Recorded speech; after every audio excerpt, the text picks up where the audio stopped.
Hello, everyone, and welcome back. I have also reclaimed my sanity, so not nearly as many jokes, I promise you, unless, Blue makes them, which is always a usual thing as well. But nevertheless, it is Disrupt, and it is also not our bad. Who did they lose to? Oh my God. Two-Face, thank you. Jesus Mary. I'm literally losing my mind here. But it's going to be Two-Face versus Disrupt. We already know the map, but we're going to keep it, kind of disclosed for you guys. You guys don't want to know just yet. It hypes up the map ban phase. But it should be a pretty good matchup. It's going to be very interesting to see these two teams go head-to-head. Two-Face a little bit younger. They just came together recently, as we talked about earlier inside of that interview with Filthy. But speaking of Filthy, here's the roster for Two-Face. It's Execration, Filthy, Dream, Creators, and Butters. Butters, the last time around, was the one to find most of the frags for Two-Face. We're hoping to see things equalized a little bit better this time around. Dream also has some good impact too, so definitely don't underscore him. Meanwhile, for the Disrupt side of things, it was Reed and Spades that we saw definitely having the biggest pickups throughout a majority of the rounds. A few other players stepping in when necessary too, most notably I think Modiga being the one to jump in and pick up a few frags every once in a while, a little bit of impact too in order to keep his team in the game and eventually in a winning situation to close out towards the end of regulation, whereas their opponents, Two-Face, had to take things all the way to overtime in their matchup in order to close it out, but did do it in 2 out of 3 rounds instead of needing to use all 3. So we'll see how well that plays out for these guys as we get ready to kind of jump into the map veto here in just a second and see where exactly that is going to roll as well. See, as we've had 2 different maps tonight so far, so we'll see if we end up with another third one. And oh, it's going to be, oh, wait. It's Border. Oh, wow. You just removed all illusion from, dude, it's crazy. From the screen now, haven't you? Well, it's not like it goes one by one. It's just instant. So there's really no illusion. Keep the illusion alive that we don't know the map. Oh, shut up. So 90% of the time, just to break this for you guys, I'm breaking the fourth wall right now. Look at me. Let's single camera this. This is not company approved. What he's about to say. Just so you know. We already know the map like 90% of the time before we cast it. That's his words, not mine. Shut up, Blue. I put my headset on so I can't hear the map. I like to. What? I keep it. Yeah, I keep it a mystery. It's more intense that way. You usually know it because I always ask. Like, oh, Border. I'm like, whoa, it's Border. Wow, it's Border. I like knowing it so we can write it down, but it's going to be a very interesting matchup on Border, mainly due to the fact that, Two-Faced was the one that was having issues with a lot of their utility, which could definitely rear its ugly head again on Border because it's going to make things very, very difficult. But that screen behind me tells us we have the game ready, so I'm going to assume we're going to be jumping into Border pretty soon. Maybe not yet. Maybe not yet. Might be another minute or two. I might just predict that too. You might have jumped the shark a bit. Yeah, jump the shark? Yeah. That's like a saying. It's a pretty common saying. It's usually jump the gun, not jump the shark. Jump the shark is definitely a thing. Dude, that is... What? Jump the shark is a very common phrase, believe it or not. Am I Evel Knievel? What? Okay, anyways, is a common. I feel like Disrupt's going to be a lot better on this match, but we're going to see what you guys think at home now as we get that community vote up for you guys. It is going to be Disrupt. Again, I feel like Disrupt's going to have a better showing because of the fact that they use their utility first before they try and go for those frags. Two-Face was having a little bit of an issue where they were leaning more into frags than trying to respect their utility usage, and it was punishing them quite often. So we'll just see how that pans out inside a game. Yeah, I think overall, strategy-wise, I think we can expect Disrupt to take the charge on this one. When it comes to, fragging potential, though, it's always so hard to call with these types of teams. So that aspect of it, I still feel like could be pretty even. But a lot of it's going to come down to who has the better attacking side for me, especially on a map like Border, where the attacking side gets a little bit more, kind of brutal as you move into different sites further into the game. But let's get into it, folks. Let's take a look and see who exactly is going to come out on top of this one. So we enter the ban phase. It's Disrupt with the first and final picks as they'll be on defense first. Two-Face gets the middle picks. All right. Well, Capital will be removed first. We already talked about him in the last game, but we'll talk about him again for good measure. Capital, M249, as well as a Para 308 rifle for his primary weapons. Both of them extremely effective with good damage margins. His utility is a tactical crossbow that has 2 asphyxiating bolts as well as 2 smoke bolts. The asphyxiating bolts recently got a buff to where they spread much wider. They do less damage, but extremely effective in removing people from their regular planned position. Nomad will remove secondly, making things a little bit easier on the roam game, but Gridlock still can be just as effective. Mira as our third ban, pretty self-explanatory. She has 2 black one-way mirrors that make it very, very easy for the defense to gain instant information that they can capitalize on almost instantaneously. Echo going to be removed as our last defender. Also, nobody likes Mira, so. Yeah, nobody likes her. She's a real meanie. Cries in Spanish. She get a little bit less banned in Spain, maybe because it was like her home. Like They just don't want to get rid of her. they let her out of the ban box a little bit more in Spain, or no? I could pull up those stats, actually. No? Yeah, watch this. Start talking. Well, let's get into this round. It's going to go Armory Lockers. I mean, it's border, so it plays into that pretty much as you guys would expect. It's by far the most common sighting. We are going to get a Lion pick right from the first round. Guys on Two-Faced are not messing around with that at all. They're going to throw a Lion right into the pool here. 6 picks going to be used by both teams, too. Kaid goes over to a Bandit, so like... Mira gets banned out a ton in LATAM. Like a metric crap load. Like against FaZe, she's been banned 16 times. She's only been played for 19 rounds. I was going to say Valencia, like at the event. Oh, for actually, that was she was in banned. Spain. No, she was banned out quite often. Yeah. She's I mean, banned out quite often, I wouldn't expect any difference. Yeah, especially on Cafe, dude. Like she's removed almost instantaneously. Yeah. You guys had a lot of Cafe last weekend, didn't you? Yeah, we really did. Which, again, that map's actually a lot of fun to cast, dude. A lot of fun to cast because it actually makes teams have to use their utility. Because if you don't, you just lose. So it's not going to get picked anytime soon here. Is that what you're, is that what you're saying? You never know.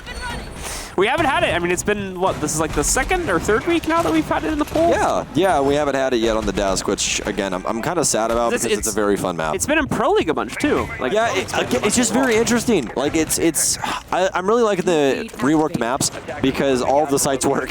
That's really why I like it, because, like, on Border right now, your 2 tertiary sites, the downstairs sites, are all except for Vents, Customs as well as Tellers, are both just trash. They're garbage. Hot garbage, like burning garbage inside of a dumpster. That's how bad they are. Tellers is okay in some contexts, but it's more or less if you can shut down the top push, which is very, very, very difficult to do. And then Customs is just more or less in the same boat. If they take over CCTV, you just die, and it's not fun. Well, let's see here for Two-Face now as they work themselves up. They're going to start from that southern push, that pretty much most teams do when attacking Armory Archives here, slowly push their way into CCTV, and then work the upstairs from there. Probably not a whole lot of room for downstairs play. You might get 1 or 2 players kind of poking and prodding at it, but unless Disrupt has a lot of presence down there, more than likely you are not going to see any extended play from Two-Face on the first floor either. Slow instead of issue. That timing is so poor. Yeti would have saved his teammate. Yeah, he would have saved his teammate. Yeti wins the run out, takes down Lion of all operators. That's so important. Man. Oh, you got to be feeling for Two-Faced right now, especially after that death. And Spades are going to add insult to injury, rubbing salt in the wound of Two-Faced. And yet another as Yeti gets the double kill in the round, making Two-Faced look like fools rather than saints. There's probably not a more relevant application of like the phrase timing right there and like how much impact that just had just because he unscoped at the wrong time and chose to check cameras. Somebody clip that and just name it timing. Literally what just happened. Like nothing you can do about that. It's just really unfortunate. Well, Butters has to try and pick up the pieces, but it's going to be Spades with a double kill, and somebody's got to find the triple or just at least find the dog tag of execration off of his dead and corpse. As Yeti tries to be that man, but no, it's going to be Rainbow to find the flawless round as the Doc is... He's actually trying to get a little bit more aggressive. We haven't seen him do that just yet, but we've definitely seen him do it in the past. He actually used to play for a very old roster. If you guys have been around for a while, Nomads. They were a team that was looking to get into Challenger League quite a while ago. Actually, they were in Challenger League for a while as well. Thomas used to play with this squad, which Thomas is now on Luminosity. So Rainbow's been around for a while. With multiple iterations of Nomads as well as a bunch of other teams. So he used to play Jaeger a lot. He's moved on from that now, those we can see. Yeah, now he's on more of a supportive role here for Disrupt, which he's performing really well. Mozzie, we're actually going to see him once again tonight. Another drone for my drone army. 6 picked in this time, so they're going to try to hide him behind the veil of the Bandit. Probably won't work too well, though. Very interested. It'd be very interested. I would be, very interested to see how many drones he's already stolen off of the opposing match or opposing team, like overall inside of Rainbow Six. Oh, overall? Yeah, like I want to know how many drones are actually in his drone army. I guess we'll have to hit up the boys at the Ubisoft department for that one. Yeah. Hey, they're the ones who have that power, I suppose. Let us know. Yeah, I'd be very interested to see. But besides that point, Mozzie, a fantastic operator that was just added into competitive, as he is done with Quarantine. Has two fantastic SMG weapons, the Commando 9 as well as the Roni.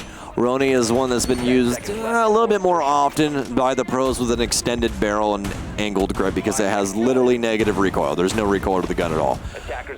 Also has a nitro cell and the only shotgun that I found to be able to break apart Coastline, because as we all know, those Coastline walls can be so very pesky, but the Super Shorty handles it quite well. Also with the ability to steal away drones from the offense, you can steal away up to 3 of them and control them. This kind of goes apart with that whole another drone for my drone army thing, where he is actually able to steal drones from the offense. So it knocks down the drone economy from 10 to 7, which, again, if you guys don't know what drone economy is, it's basically how many drones you have on hand. That's a massive thing that you get to steal nearly half their drones. Spades, hop the window. You know you want to. Do it. You hear the drone. It's jumping in. It knows exactly where you are. You could have just hopped the window, Spades. It would have been very incredible to watch you do that, but it's not going to happen. Frag grenade going to pour in through the window, but it's going to land on literally nothing. Again, though, about a minute going by here. Two-Face not able to accomplish a whole lot just yet, but they're not necessarily stressed for time. It's definitely worrying that they haven't gotten really a whole lot of control to play off of at this point in the round, but they can make up for it still. So we'll have to see how they'll attempt to do that. To be fair, the defenders are slowly being cycled back closer to the site, just mainly via drone work here. We haven't really seen a whole lot of pushing coming in here from Two-Face as of yet, but that's going to change soon. It looks like they're going to work their way into Armory in just a moment, start their control here, and then just go for the usual drop down and top-bottom play once they get a good amount of control over this. And Archives, too, as there's still a few players from the defense that's going to try and mess with them once they get control. First exothermic charge will be used by Execration. It's going to be very late into the round as they've already had quite a bit of control. Pre-fire by Spades, but it's not going to land on the man sitting on radio window. Creators does have the vertical angle, so they could possibly find a way to plant, as Yeti's going to get aggressive, finds 2, but immediately gets refragged by the likes of Execration. The Thermite find a way to make things work, but not before losing 2 members of his squad. Spades trying to play devil's advocate inside of Archives, follows up a mode of claim 2, and it's going to be yet another double kill from the likes of Disrupt. Down to Execration at this point, who is going to be able to sneak off the frag against Reed, catching him on a rotate. Has a good angle for the second pickup here. They have given away a little bit too much, though. Not really a whole lot of damage. Unfortunately, the alibi in the process there either. She's still at full HP. Gonna try to go for the plant into the corner here. They just heard it. They'll jump off that. Oh no, it was so close. So very close with the diffuser. Execration more than likely going to choose to stick it now, but they're already going to get aggressive as Rainbow's continuing to move up closer and closer, is inching his way towards the workbench. Execration trying to make his moves slowly here. Doesn't really know exactly what he wants. Does he want the gunfight? And he does, but it's going to be both of them there, playing the refrag game very intelligently on the Disrupt side. Staying stacked, but not too stacked as to give away the lineup right there. Basically just making sure that when the kill does happen, if it's against their favor, it's a trade. And besides that, not forcing the issue because they don't need to. They're right next to the Planter. Planter has to commit by 0 seconds. Very smart playing the 2v1 by Disrupt. A little bit, bland ultimately at the end of the day, but they're trying to get the job done, and that's the safest and easiest way to do it. It's just very weird that he didn't stick the initial one, because it was literally like half a second. Like, ultimately, I guess he didn't know how close they were to him, but he was very close. The typing isn't that loud, though, The typing isn't very loud when you're playing the diffuser. You'd more than likely be able to hear Castle unless he's, like, crouch alt-walking up to you, but we all know how quiet crouch walking is in this game as well, but it doesn't really matter at the end of the day. Disrupt going to be up 2 rounds, and they're now going to have to go to a tertiary site. It's going to be customs for them, not tellers. As we talked about prior, you do have to hold the upstairs on this site. Otherwise, it's just a freebie.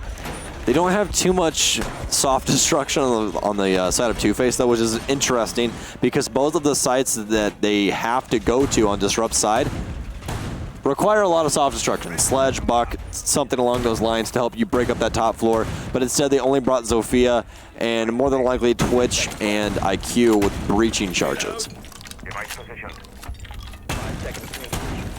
All right, well, let's get into it and see. Disrupt once again looking to push themselves forward up to a 3-0 lead over Two-Face now. Two-Face, in the meanwhile, still looking to get things started on this attacking side. a pretty poor first round due to some unfortunate timing at the start and then really being able to recover. Second round, a little bit better. Just lost too many players before they actually got control over a site. Now the third attempt is going to happen, obviously a little bit more of an open-ended site for them to play into, so hopefully a few more options for the attackers to play into. Maybe the success they finally need can be gained from one of those avenues. Finally get Two-Faced onto the board, because if not, it's going to start to look rough. Disrupt will complete the whole site gauntlet here and gets to run back over to Armory for their fourth round. Surveying. All right, well, getting deeper and deeper into round 3 on timer. No one really been punished for any moves yet, all except for Spades. Nitro Cell goes fishing, and it will claim fruit at least. Here's right now that Pulse is going to be running rough shot over this entire round as Twitch trying to find something, especially for that refrag, but it's not going to happen. Mo's going to challenge out, and a quick shot to end the life of Dream. Can he do it again? Able to follow what he is helping out Yeti. It's tucked in behind half wall. Could possibly get flanked. Yeti takes down Creators on the front end. So they can both now focus sights on the north end of the balcony. It's Filthy trying to find this refrag, going to get a quick shot from the likes of Yeti behind half wall. Does he know that Mo's here? Yeti's going to continue to get aggressive. Can't help out the window to help him, but he is going to fall. Mo is very, very late on this refrag, but it's actually going to be Brainbow with the refrag instead. It's all left up to Execration once again. The Thermite does have one exothermic charge, but he does already have the wall open. Does have Diffuser as well. Plenty of time on the board. Starts things off correctly for a 1 versus 3, but it's going to be Mo from upstairs. Play Executioner here in round 3. Disrupt can't be stopped. These mid-round trades are happening from, especially in that round in CCTV. Way too much to deal with. Never getting that upstairs control on any of the downstairs sites. And obviously failing at Armory too. Disrupt complete a full site rotation. And now have the lead against Two-Faced 3-0, and they're just going to head right back over to Armory.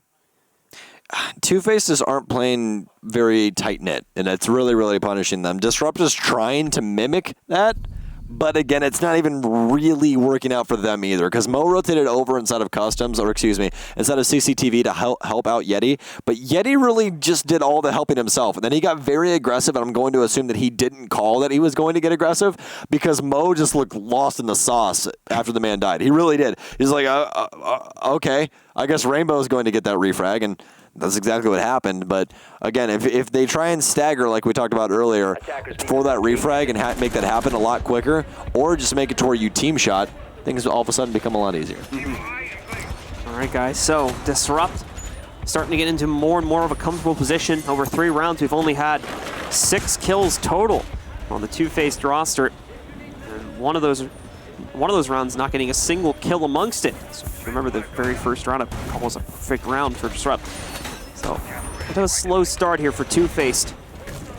Hoping to see if they can bring it back on some of these following rounds. This is the most straightforward site they could ask for, so this will be the round to do it. But Disrupt has had a great start. It's going to be hard to break that snowball now, especially when you've got players like Modiga really, hitting their stride at this point in the match. Locate and defuse a bomb. All right, well, let's get things started. Disrupt on a hot streak right now. Two-Faced has to find an answer. They haven't had much of an adjustment. They are going to bring Dream on Lion, which, as we've seen, has been quite effective in quite a few people's hands, but how can he not be? He's an extremely powerful operator, especially when played correctly. Only needs a little bit of information to really make things smart, and as we've seen before, and Rainbow really is the highlight of that, information, even at a very small value, is dangerous. Catch the Jaeger in the back of offices so they can try to get aggressive on that. I'm not going to see anyone from Two-Faced trying to make a move. Oh, Butters, where? though. Never mind. He's going to find Rainbow somewhere. I believe he's half wall. Do you believe inside of, yep, that's blood and a dead dock. Absolutely. There you go. Yeah. Well, found the corpse. Find him peeking a little bit too much in the hallway. Butters, and Dream as well, coming out of nowhere with this. The Lion also going to be triggered. Yeah, they're just literally everywhere. Mo's trying to pick up the pieces, but it's been body bags for all of his friends so far. They're trying to equalize, but if these are the last 2 operators on Earth, these are the last 2 ops that you want to try and clutch things up, and they're bringing it back closer and closer as Mo gets the double. Spades trying to have the fight down the hallway. The ACOG can help him out. He's trying to make the rotate to where he can possibly get through safely. Mo with the pre-fires, but it's going to be put into a 1 versus 3. Technically speaking, it'd be a 1 versus 5. He did do a little bit of damage, but he's going to have to ace out to finish out the round. Mo pressuring 90 now. Rotates up there. They do have holes made as a quick shot just goes over the head of yet another attacker. Oh my God, what a beautiful shot. Only 2 to find. Is he going to challenge? Could find the 4th, but it's going to be execration to end things off here. And Two-Face find their first round. Honestly, if he like held back for another second or two, I feel like he might have been able to find an angle on that one, but you cannot fault him. Mo getting so aggressive and winning almost every single peek he took. Honestly, I really, really, really hate to say this, but I know for a fact if he challenges Archive's door, he kills both of them right as that exothermic charge goes off. They can't hear. They're all focused on that. Like, dude, if he challenges that, he more than likely rips the head off of the thermite because the other person is crouching, and then it's a 1 versus 1. That's what I was saying. Just chill for a second, but he was rolling at that point. This is what we always talk about when we talk about split-second decision making. Yeah. Because we get to sit here and go, oh, that was stupid. He shouldn't have done that. But again, when you're in that moment, it's so hard. Yeah. It's so hard, especially when you're on a roll like that. And then when you consider the last 3 or 4 peaks he made, and then, the last 3 peaks he made got him a kill. Yeah. Prior to that one, you can't really fault him for trying it again. So. Mo's 8-1 right now. Oh my God, that's the first time he died. Put him in a bag, dude. It's literally okay. So this explains why he just goes into the 1v2 at the end. He's feeling himself. I didn't even realize he literally hadn't died prior to that point. Dude, he was definitely feeling himself. Definitely feeling himself. And he was very close to that clutch. Very, very close. Even with that, though, look at it this way. It's a 1 versus 2 now. And they have to put the diffuser down. Yeah. So, again, it's just one of those things where you kind of have to slow yourself down and realize what you're getting yourself into. The closer and closer he makes that margin before plant, the better. And he made it extremely close. Somebody has to stick that diffuser. So there's a million different ways that Mo could have played that. He more than likely just chose the worst way to really handle the situation at the end of the day. So, good attempt, just not close enough, unfortunately, to win the 1v2. That was needed in order to get the full-on ace to clutch that. Still would have been very impressive to see them get that and roll all the way up at 4-0. But not going to be the case this time. Two-Face to find their first mark on the board. And now they aren't looking to solidify this a little bit better with the second pickup here in Armory Archives and take it forward from there to try and actually tie us up at 3-3. Bring us a little bit more in line with some of the scorelines we've had throughout the rest of the day so far. Well, Two-Face is going to be bringing the Lion again, and that's the exact thing that ran martial law practically over all of Disrupt. Really, really put him in between a rock and a hard place. So it looks like they are going to be putting priority on office wall. Yeti's going to try and bandit trick. They can nade over this wall, but they don't have any grenades to do so. It didn't even appear that they have any ADSs there, but Yeti's going to get concussed, so a nice little move is Yeti's going to tuck in next to the reinforcement. A Toxic Babe will go off as well, but no one's going to take any damage as they are just going to play time. We'll get droned out as Yeti will rotate over into Taco, try and play his life, but he's going to play close. Yeti is usually a pretty aggressive player, so we could see a burst of speed at any moment in time. Just take down one of those Twitch drones in the process. Another E1D charge going to work its way out for the attack. Not finding anything on that one, so it's going to be a waste for the most part here. And again, Two-Face are going to be stuck wondering how do they proceed from this point forward. Again, trying to get the drone work done here, and that's going to do really good work against Yeti, actually. This on top of the kill the Creators just got opens up a lot of room to work with. Mind you, Modiga is actually completely separate from all this as well. Yeti's still yet to be finished off. Diffuser just got dropped by Brema, but there we go. Yeti's now going to get confirmed, and we're into a 4v2 favor to Two-Face. His Creators will eventually find a head. Rainbow's going to get knocked down. It'll be Butters to confirm, and yet another round string together for Two-Faces. They're trying to bring things back. This Lion really, really working out well for them, and it just does not appear that Disrupt has the firepower to try and handle Two-Face with this Lion setup. So into our last round of regulation we go now. Both teams still kind of neck and neck at this point. Last round of this half. Oh, last round of this half, sorry. You're good. My bad. You. I'm the voice in your head. Thought I was back casting Twitch Rivals for a second. It was 4 to win. My bad. Oh my god, I forgot that terrible rule setup. Dude, it's so bad. It's so bad. I mean, it's basically like ranked rules for in-game. No, it's just so uncompetitive. Well, it's not competitive. I know it's meant for fun and to show off people, playing the game. Intero for fun. Intero almost back-to-back champs. Intero's almost a back-to-back champion of that, so that should tell you all you really need to know about Twitch right now. Yeah, but that's what happens when you're Canadian. You just don't win the second time. That's I'm just talking crap to mess with Parker. That's it. You're digging your own grave here. Dude, that's fine, dude. I love Canada. I love it. I just love messing with Parker more. It's the only thing. Free healthcare, dude. How bad can it be? Anyways. So let's get into it. Reed's going to actually have 0 kills this time around, whereas opposed to last time he had, what he end with, 13? 12? Yeah. Easily double digits. Yeah, he was definitely double digits. I can't remember if it was 13 kills or 12 kills. But again, impressive nonetheless, especially for regular regulation bank. Very impressive stuff indeed. And now Disrupt. A little bit of a bump in the road for them here. After we've seen Two-Face start off a little bit slower on their attacking side, but rebound quite nicely. They're back into it, and we're going to see if they can tie it back up to put a bit of a cherry on top of this attacking side after a pretty poor start. All right, well. Oh, Butter's smarter on the sensor there, buddy. Got to creep up to the door. Make sure that there isn't one of those pesky drones there. Pesky pests, I was about to say. I assume. Crater's going to do a little bit of parkour and take a little bit of damage for it, but nothing to be fatal. You only lose about 20 HP when you do that run. They actually removed one from Bank that I found quite annoying recently, and we've seen a lot of players attempt to do it, but you can't do it anymore. We're going to have somebody on bus yet. He's actually going to get detected by the EE1D, but it's not going to matter. He's actually going to get shot through the wall, I do believe, as they don't have it reinforced. So, that being said, we do have 2 people inside of CCTV. Plenty of goo mines to be spread across the floor as we will have a drone stolen. So things are starting to shape up for Disrupt to slow down this push even more. First minute gone, though. No action occurring between either team just as of yet. We've gotten a moment, more than likely Two-Face going to try to jump in, take control of CCTV, and they'll do just that. Execration will be able to pop open the hatch as a result of this. This will flush out a little bit more of the roaming presence that's still alive downstairs for Disrupt, along with hopefully opening up a better opportunity for them to push their way into the inside garage. Although Yeti swinging out. They didn't leave anyone else in CCTV to re-secure it after they popped the hatch open, so Yeti runs right in. Says bye-bye to Butters, and it's again Disrupt that start things off with the 5v4 advantage. Nothing else to be found so far for Disrupt, as they're more or less just challenging for map control right now, which is working out really, really well for them. They've put Two-Faced on their heels all the way out on the west balcony. Yeti's just going to run right into the open arms of Creators, which claims a free kill. E1D will ring true yet again. They are under a minute. They still have plenty of map control to find here before they can possibly do anything. This is going to make it a lot easier for Mo Digga, who we've seen be pretty aggressive recently, and he's going to be able to bear fruit once again.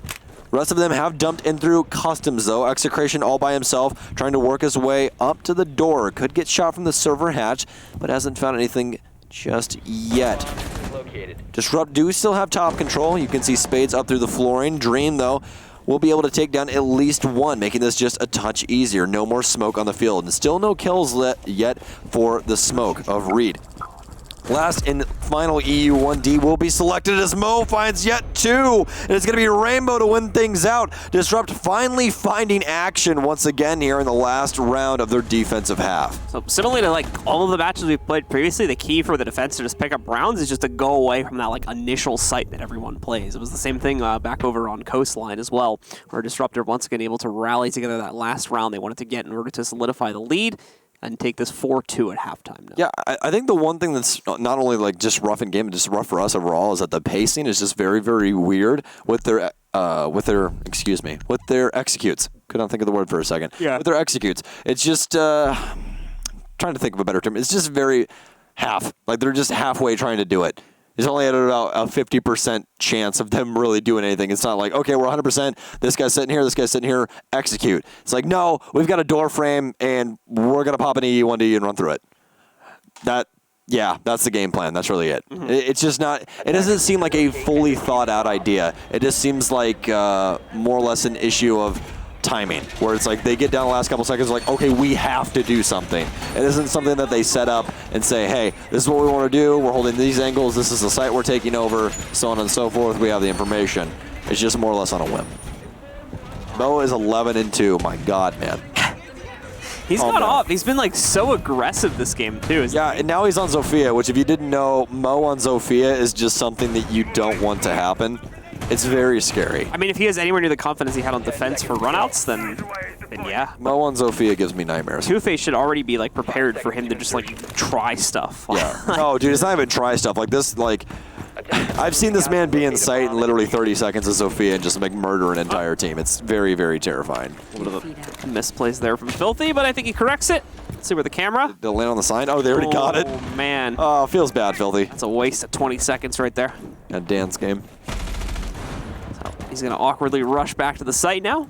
Just like, guys, that camera's down. Just lie to his teammates. Yeah, I don't know what happened to the camera. I don't really know. Someone shot it. Darn. I swear I got it in the right place. Yeah. Oh, run out from detention. Butter's going to get aggressive, but he can't find anything as he soon realizes that he didn't impact low enough to where he can't rotate out properly. So, same as before. He's going to awkwardly run back to site. Guys, I saw one outside. Just a lot of aggressive plays aren't really working out so well here for the defense. Thankfully, it hasn't led to anyone's death too much just yet. Yeah, again, it's always slow tidings here at the beginning, is that they're trying to find something. They're trying to find something to latch onto, and it appears that it's going to be Armory Locker's wall, at least for this round, as we are going to see Brainbow finally get the wall open, and it hasn't been too long. Two-Face was taking a hot minute to get things set up, and usually take them about 2 minutes to 2 minutes and 30 seconds. Spades, though, will open the door here for Disrupt in round number 7. So we'll take down Filthy on the Valkyrie, so that means no more Nitro Cell. Dream with the refrag, though, so things have been equalized. They do still have Reed playing the Jackal, so this could help them out a little bit. He does have those smoke grenades that could help out actually quite a bit, make this a lot easier. They could possibly get this plant down, but he has not used any of his utility to possibly track a single soul on the other team. Time's starting to get a little bit worrisome here for Disrupt. They've got a bit more to play with here, but they are going to have to force themselves in within the next 30 or 40 seconds now. Otherwise, time is going to get far too low in order to safely get this plant onto the ground. There's the first attempt at it. We're going to start fishing out some of these smoke grenades as well. The first one being blown. I got 2 more to go. Should be plenty of time to burn down that extra time on the clock and still have about 20 seconds or so when they actually put the final plant onto the ground. Actually, accidentally dropped it when they meant to plant it the second time, but either way, it is going to force out the smoke grenade. Oh, the same. Creators just walks right up on Yeti and says bye-bye to him. Butters also gets the lineup against Mo to take him out of the fray. Down to only 2 for the attacking side. Defenders feel that they can get aggressive on this, but that may be the mistake that kills them. Either way, it's down to Brainbow now in a 1v2 situation. He does cancel the plant instead of going through with it. Tries to make another re-aggression into small office and only ends up giving his life away to Creators. Two-Faced pick up the round. What are you doing? Rainbow, what are you doing? You had the diffuser down, my man. You didn't have to do it. You didn't have to do it, but Rainbow's going to commit to a gunfight that really wasn't needed. It would have been much better to just stave off and try and hold things down outside and have them challenge into you, even possibly get on a rappel if you have the time, because you can see the diffuser from the wall that you blew open. So again, it's just like these post-plant situations like that are just being played extremely poorly by both sides. I mean, like we had Execration where he just would not put the diffuser down inside of Workshop. And then we have this, another Thermite that just wildly challenges into midi instead of playing the diffuser. I mean, it's post-plant. In post-plant, you become the defense. You have to defend them from, obviously, turning the diffuser off. I mean, do you remember when you used to just beat the diffuser? They just slapped it. Yeah, you just slap the hell out of it. Yeah. You just literally take the butt of your gun and we won. Just beat the devil out of it. Just. I mean, I feel like that method makes more sense, to be honest. You know, when you're trying to like destroy a device that's gonna mess up your like weapon of mass destruction, you just beat the thing up. It's just funny, dude. It's not like hardwired into the system or anything for those bombs. You can just kick it out of the room, you know? Actually, funny enough, if you plan on a hatch and it's soft and the defense destroys it, it actually turns the diffuser off and they win. Yeah. Oh yeah, that's right. Yeah, I think I've seen that happen before. Yeah, never plan on a hatch, folks. Never plan on a hatch. It's a wireless device. Just throw it out of the room. If you really want to get technical with this. These diffusers aren't really foolproof. Puts an ADS down, throws it, ADS hits it. Not enough time left? Cool, just throw it out of the room. just straight. It's in a Pelican case, it won't get damaged, it's all right. Who cares if it does? Throw it. You're the defense, you're supposed to stop it. We're already like destroying half these. Why wouldn't you just shoot it then? See, that's even more of a valid point, isn't it? This whole game mode doesn't make any sense. Yeah. Well, I mean, neither does secure the area. Your presence stops a bomb from going off. Yeah, I guess that one's like, you can say, like, it's just gamified. But you can say the same thing for this one, is the problem. The only realistic one's hostage, so we got to start playing that for comp. Yeah. Yep. Clearly. Yep. That's the purest competitive mode. You need to save Mr. Bear, just like you need to save Butter's life, because he's dead. He's very, very dead. Spades has started us off well here. Now it's time to see where Disrupt can take it from this point, as they still need to get armory control and then work it downstairs from that. Oh my God, Spades is a murderer. Quite literally. Yes. Double homicide. Double homicide, but trying to become a serial killer in here in just a second, as he is challenging from AC. Rainbow's holding the cross, but he's not going to find too much. Yeti to open things up over on that end of armory, which is going to be the balcony area, but it's only Execration as well as Filthy left. Impacts as well as a Nitro Cell still is Filthy with a hell of a shot out the front door to match Yeti. We already claimed a frag upstairs, but again, you still have to worry about Mo, who's been popping off this game. Filthy not very much health. Diffuser going down by the likes of Rainbow. Doesn't have the Nitro Cell to possibly claim lives from underneath, as Spades from the top of the hatch will claim his third. Again, making him a serial killer on the round. It's all left up to Filthy on 5 HP, but I don't think he's going to get very far. Does still have that Nitro Cell to possibly claim something. He'll claim Spades, but it's Mo to end things off here in round 8. I do appreciate the cheeky Nitro Cell kill from Filthy, though. Sends him flying right at the end there. Sends Spades flying, finally gives him a little bit of poetic justice, but still, Spades definitely making the most of the impact there for Disrupt, as he picks up a triple kill on the round. The second kill just coming out of absolutely nowhere as well through the window, as that puts Disrupt up to 5. Restores their 2-round lead over Two-Faced as well, which is back to the most dominant lead they've had at this point in the match. And now it's time to see if they can push it even further, up to 6 now. Only one more away at that point from closing out the map and earning their spot in the Western Conference Stage 2 qualifiers. All right, well, leading to this next round, if Two-Faced wants to do anything, it's got to be now. One more round and Disrupt is fully in the driver's seat. They're in front with a lead that they don't really have to be too worried about. Two-Faced would have to find 3 rounds in a row, and the only time that they did that was at the very, very tail end of their game that they won earlier tonight. So, I will say one thing for Disrupt. We are kind of missing the presence of Reed. And again, it's not because he hasn't, been providing his best. He's more or less been overshadowed or just overtaken by the likes of Spades as well as Mo and Yeti right now. Mo is still rolling +9 at the moment. Dude, that's an incredible stat line. I can tell you right now, Mo is my MVP for this match. He is. He's my MVP for the match. Don't try and talk to production and tell them that he's your MVP. That's not how this works. I'm leading into it. I mean, technically you didn't tell him on talkback, so it doesn't count. So I just won again. Let me teach you a lesson in. I mean, we don't even know if Disrupt's winning yet, though. Let me teach you a lesson in trickery. So let's see here. So we've got Disrupt once again on that south balcony, starting to work their way forward here. Yes, we do indeed. Mo might meet a match, though, on East, but no, it's just going to be a Claymore. Filthy would be on the contending end, but we're definitely not going to see that battle, at least just yet. Mo with plenty of pre-fires, and again, this man is so skilled on the Sophia. This is his comfort pick, to the point where people have actually banded away from him because he's so damn good on this operator. But I think you got a lot more to worry about, and Spades is going to find a very awkward hitboxes. Now he's going to have to go for the scenic route rather than the express. I like how he just stares at it for a second and realizes, like, ah, man. I think that's just everybody when they really mess up a drone throw. They're just like, ah, damn it. Like, do I really want to jump down there to get it? The best is when you're on rappel, you have to rappel down and get it, because it's like the walk of shame. It's like a 5-second process getting all the way down to, like, you gotta unhook and everything like that. Yeah, exactly.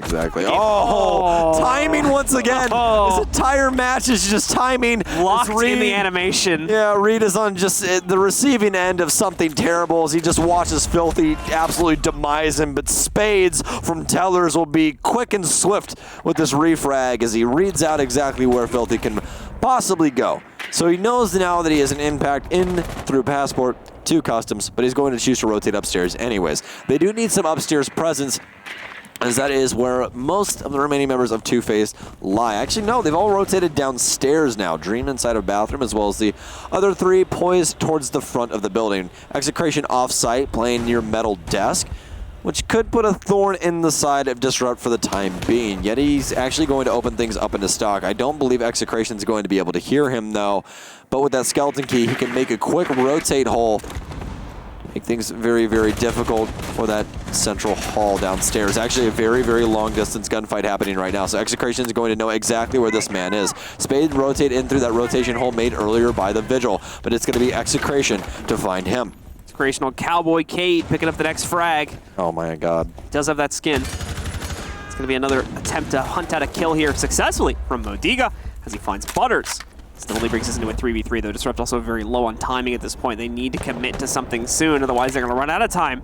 Two-Face are going to be just one more round away from tying us up here. Here's the jump in, the attempt to get the plant onto the ground. Very little amount of room that they're working with here. Not sure if they got a nitro cell in order to get this, but 2-for-1 trade. They do stop the plant from happening. They've got to rapidly try and hunt out their mute. They can't. No, they actually do find him. Modiga on the drop down takes out Dream, and it's Disrupt that can't be stopped. They're up on match point. Oh, that's just... The scope in on the drop and everything. That's just wrong. Quick scopes. That's just wrong. No, we were watching a phase match. Oh my god, stop. No, that... You gotta feel for him. Because he was trying to do the proper thing. He knew that they stopped the planter. He tried to play time. But time was definitely not on his side. Down to literally milliseconds, and Mo shoots him in his face. Yeah. Like, it's just not fun. It's just not fun. That's like punch your desk worthy. Very frustrating. Yes. Because he played that right. Yeah. Obviously. Oh, yes, absolutely. Only thing I would say is positioning-wise. Like the spot he was at wasn't the greatest. No. But, like, considering how low the time was and where he was leading up to that point, is probably a split-second decision. Great idea, but it never left the ground. Yeah. Well, no, I guess that's probably a good reason. No, when he died, he definitely hit the ground. Yeah. He never left it. Like, his corpse is still there. It's over. Like, yeah. Gravestone. Accurate. Yeah. Modiga's dominance continues to flourish as he's now positive 12. Jesus, Mary and Joseph. Next closest player, I don't even know. By the way, fun fact, did you guys know that Mo plays left-handed? He is also...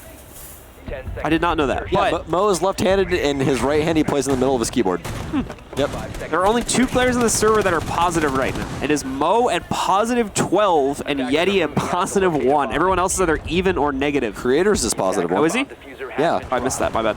Yeah. Besides creators as well. Yeah. Learn numbers. Stupid. All right. I missed that one. All right, speaking of numbers, now we're going to be jumping into match point, but it's going to be round number 10 overall, which means things are actually moving pretty quickly. Again, it only takes 7 rounds to win a match, and 6 of them already in the pocket of Disrupt. And you can't take those away. You can only try and win your own and possibly make a comeback. Mo's going to break open the east door just a little bit, just enough to get that camera, as well as they will dedicate some of those gridlocks tracks to the door as well. Trying to prevent Filthy from doing any of those runouts that he had earlier in the round, which spelled disaster for one of the members of Disrupt. Quick trades coming back and forth. Blows exchanged between these two teams, but going to be quite sudden and then spurt out immediately. Yeah, he will reposition upstairs here by making the quick run around through spawn. The rest of the team is now ready to move in. They should have pretty much guaranteed CCTV control by this point. I don't think they need to put anyone in it because of the fact they have so many track stingers in the way. So probably just going to wrap right around that, focus up on clearing out the west wall, and working their way into sight from there. Two-Face also don't really have a whole lot in way of roaming power now that the Legion's been deleted. All 4 players are stuck in either the office or armory area or somewhere in between those 2 rooms. Somebody is hopefully holding that for Rainbow. Yes, they are going to move an op up to hold the door while Rainbow does exactly what he needs to do. He needs to open up this armory lockers wall so they can get a push going. Still plenty of time on the clock, minute 20 seconds. They need that time to be able to bait out Execration's utility. Dream is playing close up on his shield at the half here, near the half wall. And that's exactly where he's going to be mowing everyone down from, like a turret. Yeti taking quite a bit of damage. Mo will finally impact off the shield, making things just a touch harder, but I can definitely tell you that Dream will more than likely just keep pre-firing on with this weapon. Yeti even though on such low health, will continue to try and take these gunfights. This could definitely put them in between a rock and a hard place. Frag Grenade will take out the Evil Eye, making things just a touch easier, but still plenty of utility on Two-Face side. First smoke's going to work its way out. Now they have reached pretty much the minimum safe timing to throw all three of them down in succession. Second and third should come out pretty much immediately after this, though he might wait for the tap on the second and third ones. Not going to be the case this time. Chucks it onto the ground real quick. Their actual smoke from the attacker is going to work its way out here in a second, so he will panic and throw down the third toxic smoke, which is going to deny for a few extra seconds here. I don't know if it'll waste out the entire time on that smoke, but they've got another one to chuck in here on the gridlock as well, so they can just re-app their own smoke. Nade right into the face of Execration. Says bye-bye to him. Modiga almost with a double there. Creators with the response, though. And now we're going to try to look for more, but Reed gets them both at the end of the round. They make the impossible push happen, and Disrupt will close out on the matchup, sending their position into the conference qualifiers just a few weeks' time, claiming the third slot for the West Coast. Only one slot remains now.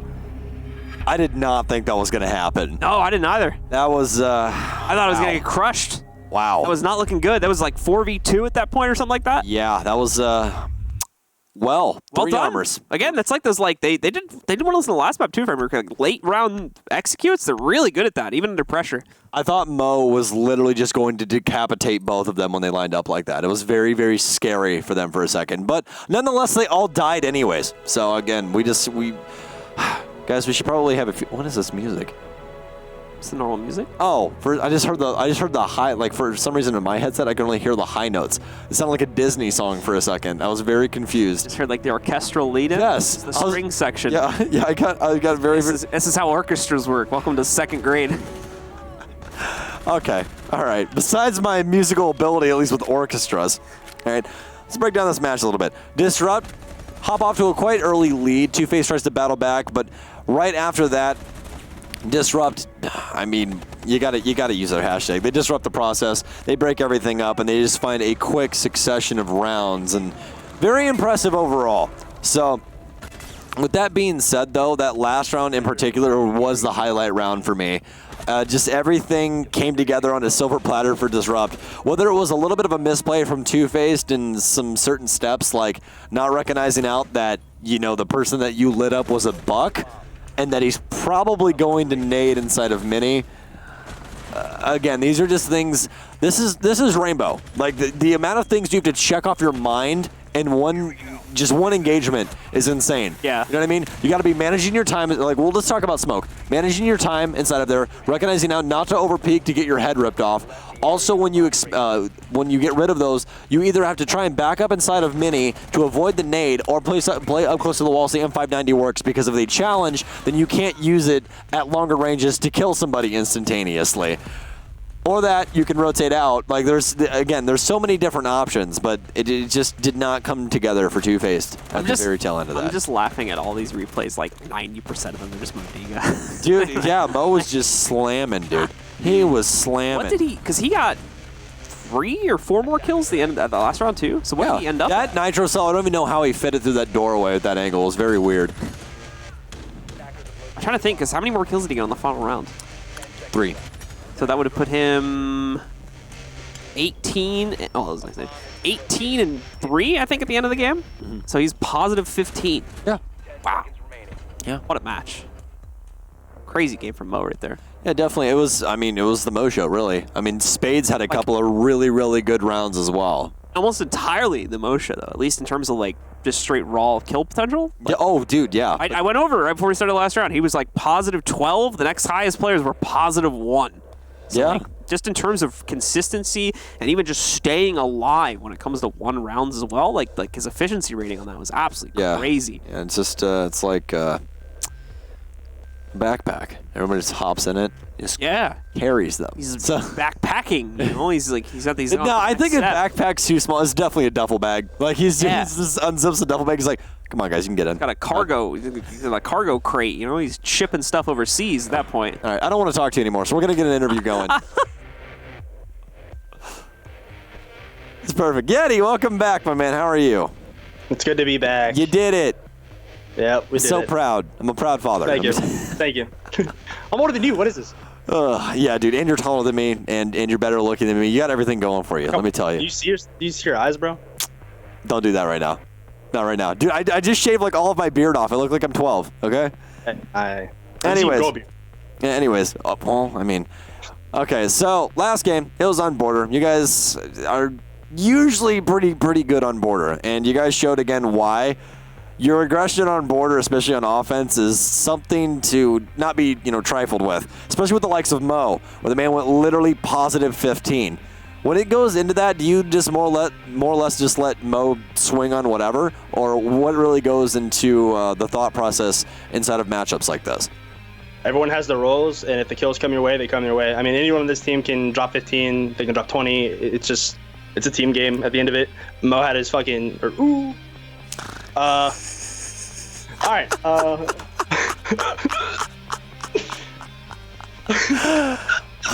Okay, continue. You're good. It's the internet. We won't get in trouble. It's fine. Just don't do it again. Thank God. I'm banned. Monk ass. Yeah, so he finished with 15, so, I mean, they kept running into Mo. Yeah, I mean, it's Mo on Zofia. What more can you want? All right, so I only got one more question, and then you can go to Twitter jail or whatever. It's going to happen after this. So going into this match with Two-Face, they're a pretty new roster as they've just came together. Is it pretty easy to exploit things that you want to get done easily, or could you tell inside of their map control or what they were giving up for free that it was more or less a newer roster that came together? I think them not holding CC is kind of like an out-of-meta thing right now. I think everyone holds CC on Border, and Border is probably the stalest map in the map hole now that Oregon's gone. Mm-hmm. It's so hard, and it's like you said something about the how aggressive you are on that map. It's because you literally have to just be idiotic on defense to get your kills. Because if you sit back and play like any other map in the map pool, you get steamrolled. And then on attack, it's the complete opposite. You're usually a little bit more passive. You're droning. You're coming out of spawn, mouse 2 down, ADS at every window, every spawn peak, every like possible run out, and then you're letting them just try to run into you. Yeah, so. I know you couldn't see this, obviously, because you were playing the game, but Reed got absolutely demolished on timing, dude. It was so bad. Like, he's literally lifting his phone to look at it, and you just see Filthy run out the door. And it's like, oh, no, you poor thing. You poor thing. But that's going to be it for the interview, my friend. I'm very happy that you made it to the closed qualifier, and we'll be seeing you a little later on this month. I'll see you later. See you, buddy. See you. All right, I want to talk to you again. Not talking to you anymore. Oh, well, what's your MVP? Well, so you are talking to me. He said I couldn't steal it, but I stole it anyway. It's Motique. See, this is the problem, is I say the MVP first. So, in theory, I can steal any MVP you pick. But yeah, obviously, like, self-explanatory at this point. By far the most... Oh, no, I want you to explain it. ...in that match by a 400 or 500 yard shot at that point. There's really no competition for him in my mind when it comes to the MVP. So I'll go with Modiga. Stokes, who's yours?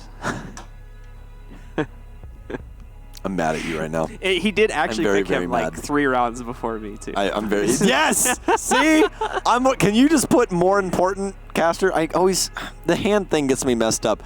Hey, I get the stats. That's what matters. Oh, he did die. It was positive. It was positive 12. It was positive 12. So we got the positivity wrong, but he's still extremely positive on the match. Mo showing off exactly how mechanically skilled he is inside of this game, and overall just an impressive showing by the young man.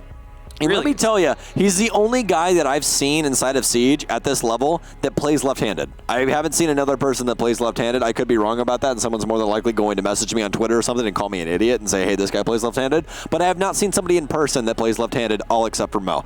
Here's the stats up on your screen now, guys, for your post-match stats, as it says at the top of your screen. So you get to see overall how every single person did, what their operator choices were, everything along those lines. If you guys are wondering what cost means, it's just... what do we say? It's literally everything. Like everything. It's how much you had an effect on the round, your kills, your assists, everything. Kill, objective, survivability trait. Yeah, it's literally everything. So it's just how effective were you across the entire game. Yeah, and here's our team stats. Opening kills actually dead even in that respect, but quite obviously there is an 11 kill lead in the overall kill department, and that kind of lines up with the overall score that we got here with Disrupt leading the charge by quite a bit in some of the rounds, and most importantly, just Modiga's overall stat line that you saw on that last screen right there. So that's also a pretty big determining factor into the difference in overall kills that we see between the two teams. Yeah, well, I will tell you one thing more. What? we do have one last thing to share with you guys before we get going. It's that Venmo Community Spotlight. Make sure you guys are using the hashtag Venmo Community Spotlight on Twitter. Have conversations with us about that. Post some of your clips, as well as go to the website. We'll get it up for you right now, as production is so good at that. But make sure you guys go to this website. This is where you guys can insert your clips. Make sure you send those in. Win some free cash money on Venmo. Buy yourself some game fuel. Click the banner at the website. Touch the website. Touch the website. Hold on. Do it again. Bring me. Touch the website. Touch it. Touch the website. All right, ladies and gentlemen, that's enough of that for this evening. We'll be seeing you once again on Thursday, of course, for our Eastern Conference Open Bracket playoffs. That'll lead one more team into the conference qualifier for the Eastern Cup as well. There's only one more week of Open Conference Cups for you guys to be playing into, so be sure to head over to the website at play.r6usnationals.com to find all the information you need on how to sign up. But besides that, that'll do it for us. We'll be back at the same time on Thursday, though, to cover the East Coast action. We'll see you then, and we'll see you for more Rainbow Six action here at the USN.